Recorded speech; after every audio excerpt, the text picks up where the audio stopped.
behalf of Joanne, Mary, and I want to say how absolutely pleased we are to be here this morning with you and to welcome you on our first day. We have an absolutely fabulous program over the next 3 weeks. It'll go by, I promise you, very quickly, but I think every day there'll be something that you'll find very special. Today I'd like to simply, besides welcome you, introduce Joanne, who is going to be our first speaker, and tell you a little bit about the Institute and some rules and things about it that you need to know. Joanne and I have been working on the Institute together for a number of years now, so I can honestly say she is a friend and a colleague, and I can't think of anyone better to kind of get us started and launch us in the right direction than Joanne. So please welcome Joanne Murray.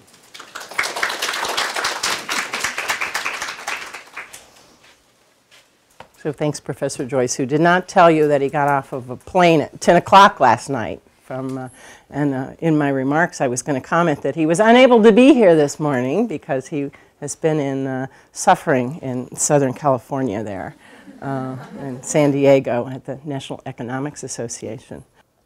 My comments today will be about new learning for a new world. New learning for a new world. This institute is based on the extraordinary presence and leadership of Madeleine Albright around the world as the country's first woman Secretary of State. It is built on Wellesley's commitment to service in the world. Make no mistake, at the core of this institute is the commitment to service. So much of the time at Wellesley, we talk about our mission, that I fear we dilute it, but still the mandate of service is inseparable from the work that we will focus on in the month ahead. I want to welcome those of you who are returning from international study, who couldn't come to any of our initial meetings.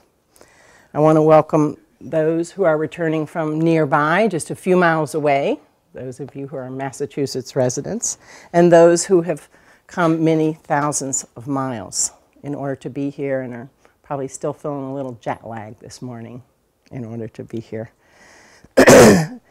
You are, as you know, 50% juniors and 50% seniors. We have more seniors in this class than we've had ever, so you must have made a very compelling case in order to get into the room. You represent 27 majors, everything from anthropology to women's studies.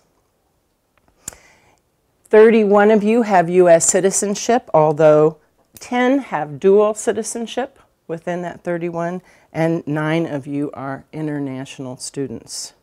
Overall, you represent 14 countries, and I'm going to list them: Australia, Canada, China, Egypt, France, India, Iraq, Kenya, Lithuania, Malaysia, Nigeria, Pakistan, South Korea, and the United States. You will certainly learn from each other as much as you will from even the best faculty member and expert presenter, because we have designed this institute to be a living laboratory. So, as you know, you were very deliberately chosen. And I've already stated in earlier meetings with you, we have very high expectations of you. All of you will be expected to extend the legacy of leadership and service, to give back here at home, to give to the larger community in this increasingly interdependent world. John Dewey, American psychologist, philosopher, and educator, whose ideas have been very influential to both education and social reform, claimed, interest in learning from all contacts in life is the essential moral interest. At the conclusion of his work, Democracy and Education, which he wrote in 1916, Dewey made this simple but radical claim: openness to the world is the foundation of all education. We begin with this basic foundation here in this institute. But today we build on this foundation to examine new learning required for this new world in which you will be a leader. Albright Institute faculty are among our most accomplished philosophers, theologians, scientists, and political scientist. Representing the disciplines that define the liberal arts, Albright Institute distinguished faculty like Professors Joseph Joyce, Helena DeBress, Alden Griffith, will engage you in a discovery and an analysis of global issues from their areas of research expertise. Further, they will encourage the kind of cross-disciplinary thinking that is required in order to truly understand the complexities of the world's beauties as well as the world's problems. In the Albright Institute, we'll be interacting with some of the towering architects in the world in which we live, those who currently shape the major issues of our time.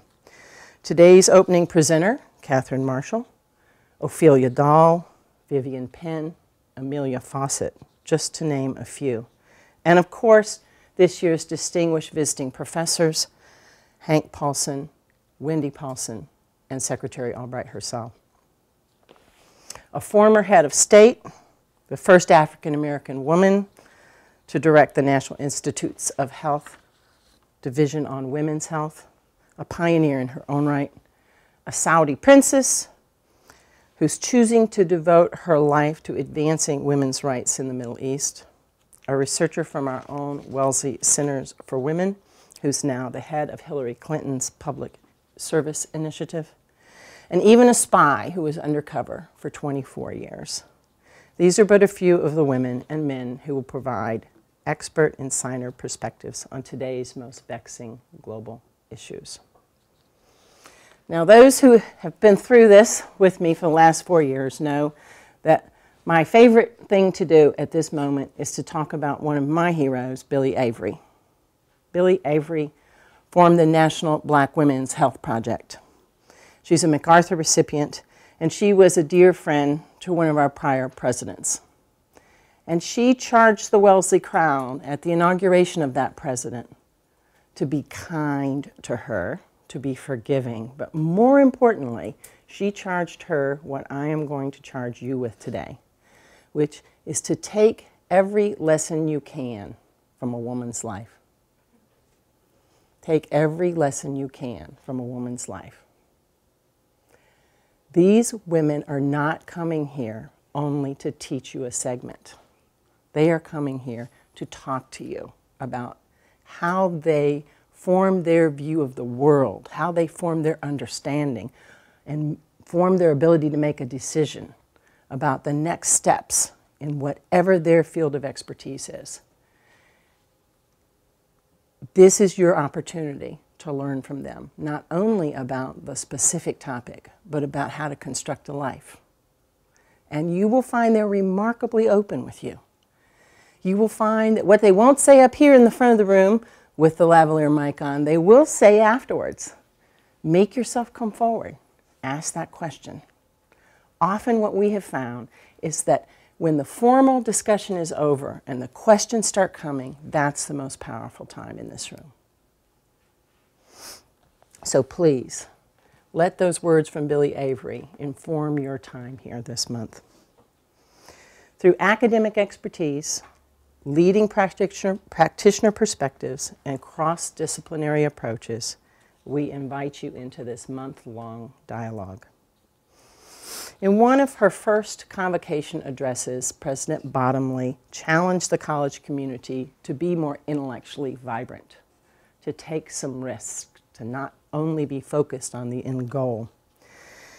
She said, we need coordinated thinking, thinking that crosses the boundaries of disciplinary specialization and ideological focus. We must have specialists today, of course, but more than ever, we need broadly informed thinking. We need people who can rise to the challenge of providing synthesis, who can bring together as appropriate the sciences, the humanities, the social sciences, and the arts. Thus, help us integrate all this information into knowledge and all this knowledge into wisdom. We need conversation now more than ever, and conversation of the type that only occurs in a true intellectual community. Through the Albright Institute, we will employ the teaching and wisdom of John Dewey again, who examined the relationship between theory and action? Do we admonish teachers to create open-ended learning experiences for their students rather than rely solely on formal lectures replete with abstract information? Do we claim that experience was the impetus for the creation of new knowledge and transformation of power? We learn from all contacts in life. You will learn from your collective group work and then from your hands-on internships the power of experience in creating new insight and new knowledge. So yes, this institute is about creating new learning for a new world, learning from and engaging with authorities, from your faculty here, those you seek out on your own, but it is more. As importantly, it is about learning from each other. Because as you've already heard in my demographic overview, you are a global wealth of perspective and experience on the world already. You will live and learn with each other. You'll cook with each other. You'll share one common space. You'll tell and listen to each other's stories. The mantle of responsibility in the end for the success of this institute comes not from you as a receiver, but from you as a co-creator with us. I'm going to pause and say that again because it couldn't be more true. The mantle of responsibility for the success of this institute comes not from you as a receiver, but from you as a co-creator. You as a lifelong shaper of Secretary Albright's legacy through the manifestation of your own life. Those are high expectations.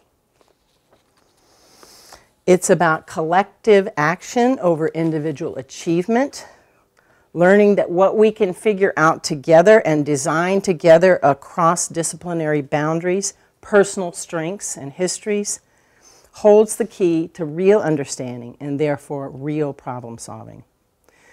You will hear more about the Secretary's views on this in just a bit. But new learning involves a self-discipline as well, and I want to talk to you about that self-discipline because this isn't a Wellesley course. You won't have a grade at the end, and that's not the end goal. Not that it is for Wellesley courses, necessarily. But it is about an ethic of accountability and responsibility. It's about the fact that, as I said, you will need to be on time because we will start on time. You will need to be prepared. There's a lot of reading. I know that some of you have already said, holy smoke. But be prepared. Push yourself out of your comfort zone. Set some personal goals for yourself. Be bold. Ask yourself, what have you always wanted to be in a classroom that you haven't been yet? Have you always been the person that asks the questions? Maybe this time you don't. Maybe you listen to the questions of the others. Have you always been the person who could not get her hand up before it was too late and we were moving on? Get your hand up. So be bold with yourself. I really want to encourage you to focus on listening rather than talking. Really want to encourage you to focus on listening. And I want you to do what will be absolutely a watchword for this institute, which is focus on the questions and not on the answers. As Steve Marini, religion professor, said in the very first week of the very first Albright session, you're going to spend the rest of your life looking for the answers. Take this month to look for the questions and know what the right questions are that you want to ask. So all of this really boils down to take some risks. Set some time aside for yourself to think about how you want to approach this month and what would be personal risks for yourself. And last but not least, I really hope that in this experience this month, you will experience humility and be humbled by this information, because that's our goal. As we've said so many times in our first few meetings, if these problems were easier to solve, they'd have been solved a long time ago by people who were very devoted and very talented. And then what Secretary Albright herself would say, which is that by definition, learning means exploring areas of life and opinions with which you are not familiar. Instead of choosing to read or listen only to the people whose views make you most comfortable, choose instead to study who makes you the most upset. Instead of surrounding yourself with friends whose experiences are similar to yours, reach out to classmates whose life stories are unknown. Instead of repeating over and over again the opinions you've expressed in the past, stop venting for a month. Ask yourself why you believe as you do, and submit your own conceptions of truth to the rigorous standards of critical thinking. Above all, I ask you to understand that there's an enormous difference between entering an argument for the purpose of winning and engaging in research and discussion for the purpose of stretching your mind and giving free rein to your conscience. So this institute is a personal commitment to a life of courage and consequence. We will be addressing the chronic conditions that weaken societies from within: lack of water, food, disease, sanitation, poverty, war and violence, little or no opportunity. The Albright Institute will reference and interpret movements and crises and contemporary challenges as they unfold. The crises of advanced economies and the challenges of developing economies. Protracted problems in the U.S., high unemployment, a lowered Standard & Poor rating, intractable government problems, the fiscal cliff. Can any of us stand to hear that one more time? Ben Bernanke's continued work that he began with former Secretary of the Treasury Hank Paulson to contain, restore, and rebuild a solid foundation for the U.S. and the world's economy. We'll talk about Christine Lagarde mobilizing the IMF's forces and hundreds of billions of dollars in loans to aid international efforts to overcome European debt crisis, threatening the global economy. We'll talk about the continuing rise of China as a global power, as the 18th Communist Party of China convened in November to choose new leadership, and as Obama and Secretary of State Clinton's strategic direction leads more towards the Asia-Pacific region. We'll talk about the struggle of landlocked, resource-poor countries with little infrastructure. We'll spend time on the unfolding turmoil in the Middle East. Egypt, the most populous country in the Middle East, as it considers its constitution and the power limits of its president, Mohammed Morsi, in what the New York Times refers to as the first experiment in Islamic democracy. The protracted violence in Syria under the leadership of Bashir al-Assad, with no clear end in sight to the bloody impasse between the regime and rebels in a conflict the UN last week said has claimed 60,000 lives over the last 21 months. About Tunisia and Yemen and Libya, all having regime changes since the uprising that began 2 years ago. We'll talk a lot about the juxtaposition and interplay of natural and man-made disasters, the drought in the United States in 2012, the interplay between Hurricane Sandy, global warming, our own building and zoning laws. We'll talk about the natural and man-made disasters in Japan after their 9.0 earthquake and the tsunami that followed, and the man-made nuclear crisis. And we'll go back to the earthquake in Haiti and the floods in Pakistan, from which we are still suffering. In the weeks ahead, we'll talk about lives of consequence. Already, even at the age of 15, the inspiration of a young Pashtun girl, Malala, now known only by a single first name, who, in her powerful example, has been a wellspring for advancement. Her advocacy is an argument for Nick Kristof's admonition that I shared with you on our very first meeting. In this world, talent is universal. Opportunity is not. Pakistan's overall literacy rate is 46%.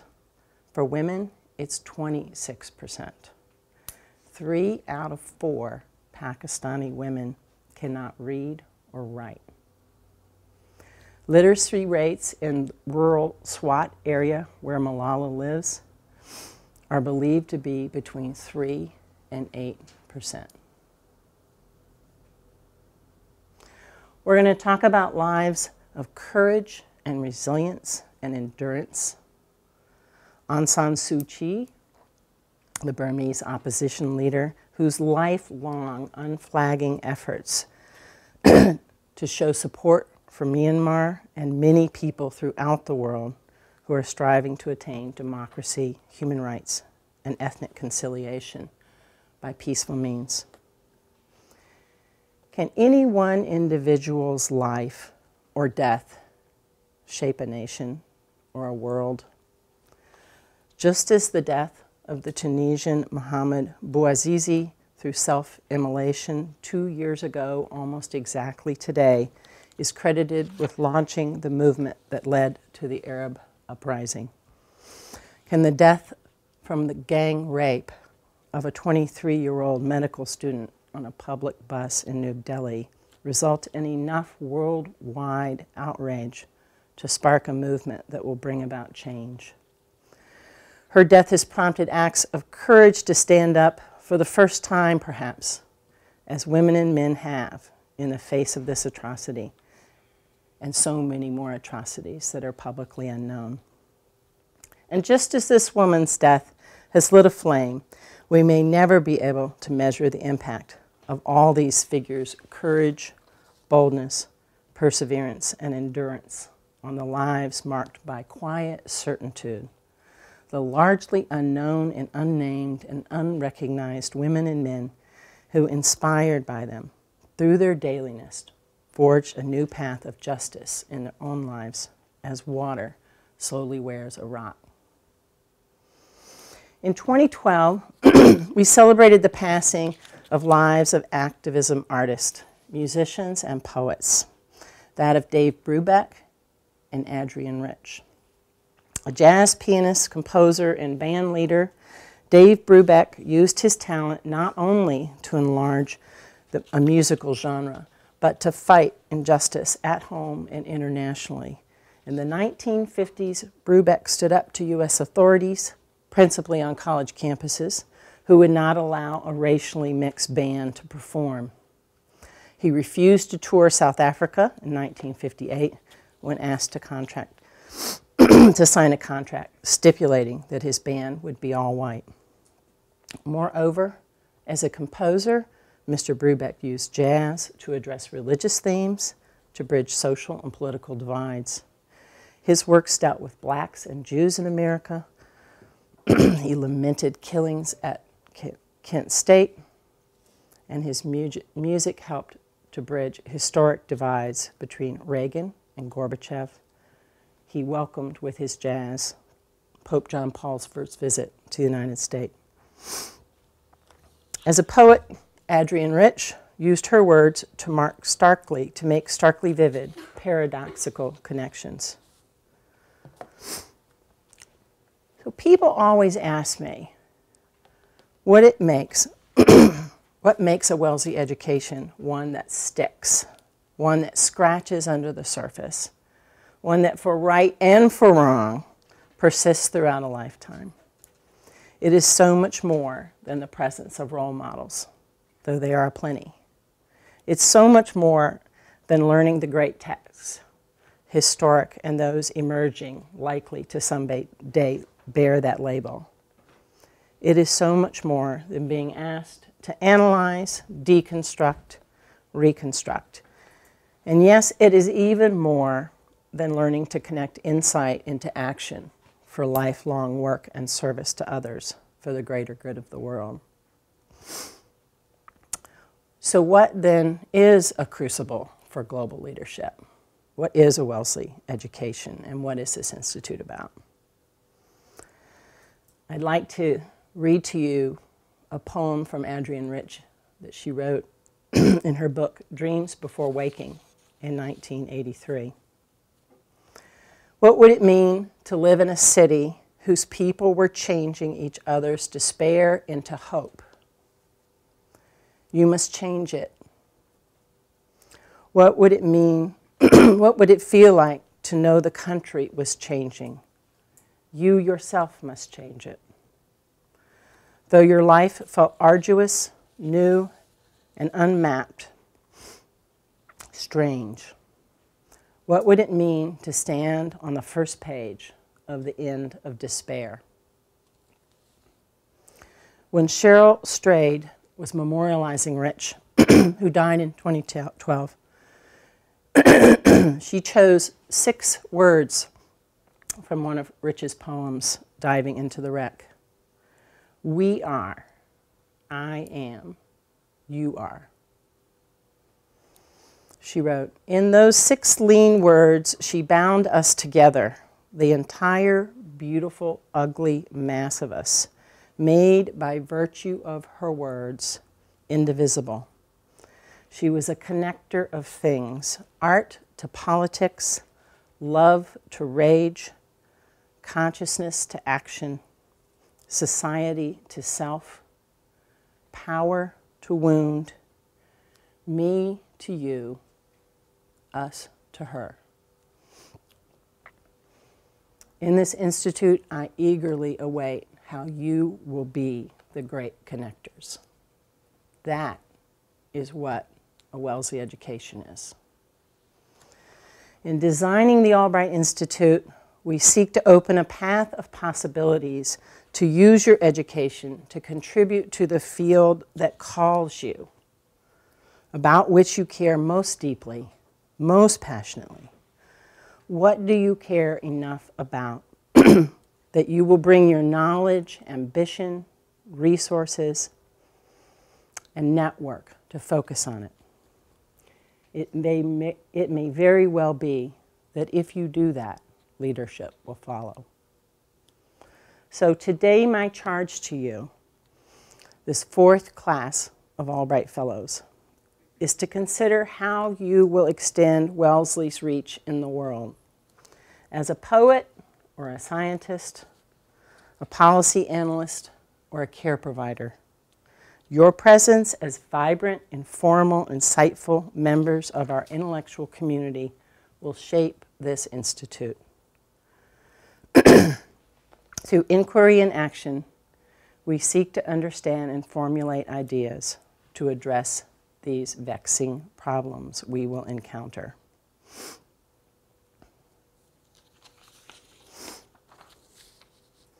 So yes, you'll hear from distinguished faculty who will help you understand the major issues, but this institute is not about them.